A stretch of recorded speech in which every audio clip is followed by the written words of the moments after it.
Hi, I'm Matt from Hoboken Horology, and today I'd like to talk about a Seamaster 300 versus a Rolex Submariner.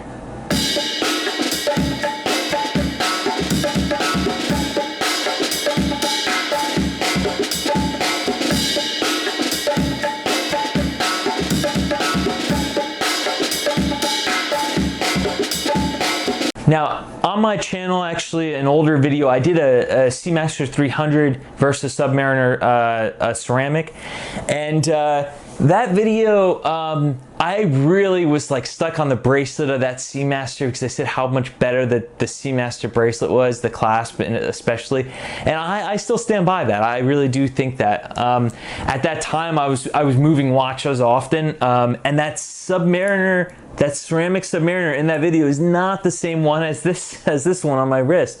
I actually moved that one. It was really beat up. It was pre-owned, and I sold it for a very healthy profit because at that time, subs were starting to shoot through the roof. You could still buy them, but they were hard to come by. Now it's impossible to find a Submariner. See my last video on Rolex supplies and why you can't buy a Rolex. It's a pretty good video. I think it's a good video on theorizing what Rolex is going to do or why their stock is so limited. But this is a brand new sub. This is a 2018 sub, brand new. It's got all kinds of stains on it from when I was at the sink. But I wear this, I've been trying to wear this almost 24 hours a day, almost. So let's talk about this new Omega Seamaster that's literally everywhere, and let's talk about Submariners. I was moving around a lot lately. I had a pre-ceramic sub that was beautiful. I should have made a video on it, but I hadn't. And I've been eyeballing at that Omega Seamaster 3, that Omega Seamaster, the new Bond one that's going to be in the James Bond movies, or at least I think it's going to be in the James Bond movies. They've been doing photo shoots with Daniel Craig for the Omega website. Interesting video from another YouTube channel. You can look it up. I wasn't going to name it, but I believe it's Watches on You or something like that.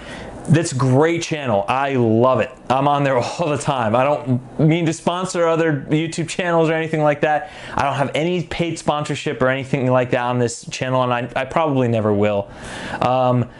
So I don't do any sponsored stuff, but this channel, they did a great video on a Seamaster 300 versus a pre-ceramic sub.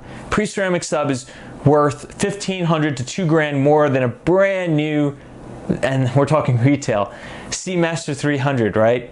So what's better? Well, of course, the Seamaster 300, you know, it's better water resistance or whatever, better ceramic dial, better ceramic bezel, and ceramics everywhere. They put ceramic all parts of the watch.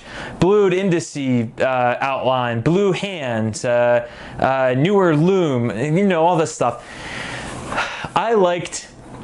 I very much loved the pre-ceramic sub I had. I spent time in Arizona with it. I went mountain climbing with this thing on my wrist. And then I swapped it for ceramic. I got very lucky, and I was able to find a ceramic sub when nobody else in New York or New Jersey could get one, okay? I'm very thankful for the circumstances and everything like that. So what happened? Why is the Submariner, what's better, the Submariner or the Seamaster 300? Of course, it's better to buy a Submariner. Of course it is. I read the comments of the YouTube channel I was talking about earlier, and somebody had a great, I wish I had it in front of me, somebody had a great comment. They said, you know, when the Seamaster 300 came out, if you had bought, let's say when the movie GoldenEye came out, I think that was 98 or 99. Okay, so the movie GoldenEye came out in 1995. So let's take a 1995 Seamaster 300. Just off the top of my head, let's say it was $500, right? And then a Submariner, let's just say, is $1,000, just to make the numbers easy because I don't have them in front of me. If you went to sell that Seamaster 300 today, and I'm talking the quartz one, in relatively okay condition, you could probably get anywhere from $1,000 to $1,500 for it. I'd be confident with that. I bought one at about 1100 when I bought one. I've since sold it, but I bought it at, I think, like 1100 or 1000. And this was last year, or this was 2 years ago. So the price has probably gone up. So you have upped your value by like 50%, right? Now, if you bought a pre-ceramic sub, it was $500 more, 50% more of the cost. Now, if you sold it, box and papers, okay condition, not great. Let's say you scraped it up really bad, but you had Rolex Service Center polish it, or you just have a decent watchmaker who's okay with polishing. It doesn't even have to be a good job in polishing.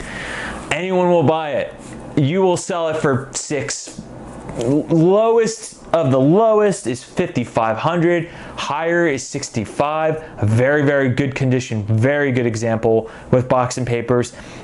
You might be able to get like 68 out of it if you're in a good marketplace, or if I were you, I would hold on to it even longer. I would just keep it away. So your value's gone up substantially. So the argument now is that, do you buy that pre-ceramic sub now, or even better, a ceramic Submariner, or do you buy that Seamaster 300? There's the argument. Here's the thing with the Seamaster 300. It's here, you bought it retail, immediately the value drops. You go to sell it after a few years, the value is probably going to go up. I think that the gray dial version especially is kind of unique. I think that they'll stop making that, and unless it's really popular, they won't do it next year. I think that gray dial will be where the money is. Submariner, right? You bought one right now at retail. Your value just went up a little bit. This watch used, bought at retail, is worth exactly what you paid, if not a little bit more. If you were promising overnight shipping, if I was promising overnight shipping to Los Angeles today, I could probably sell it for more than what I bought it for.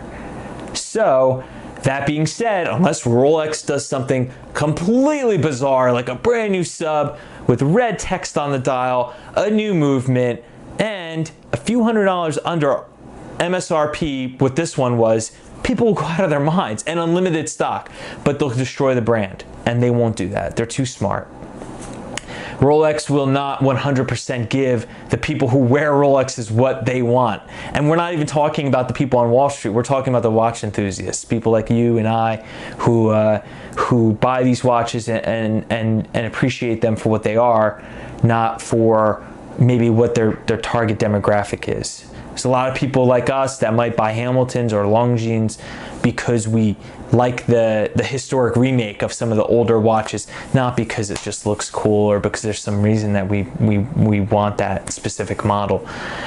So I think that you're to summarize this video, to save you, if you're cutting to the end of this video, save you the last 6 or 7 minutes, it's the value. It's the value. Well, Matt, I'm not going to resell this watch. Well, why do I care?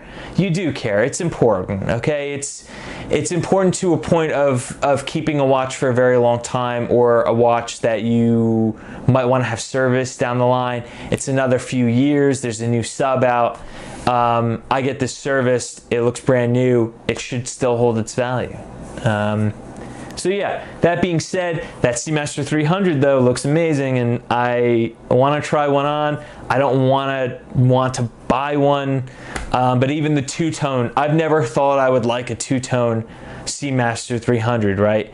Never thought there'd be a day for that, but the blue with like the gold or rose gold that they do is fairly nice. It's a very, very nice watch. I'm excited to see them. I handled one, but not on a bracelet, and that's where I really want to handle. I want to really try one out on a bracelet and see what it's like. Hopefully you enjoyed this video. I think this one ran on a little bit longer than I expected it to be. I didn't go into as many details as I wanted to, but I just saw that video on Rolexes and Seamaster 300s, and I thought to myself, these guys in the YouTube comments, they really hit it out of the park. They are right. It's all about the value. That's really where it comes in, and I can't help but to agree with them. So hopefully this video helped you maybe make a decision or something like that. I know that if I had that kind of information, I might have thought twice before making some purchases. But again, thanks for watching.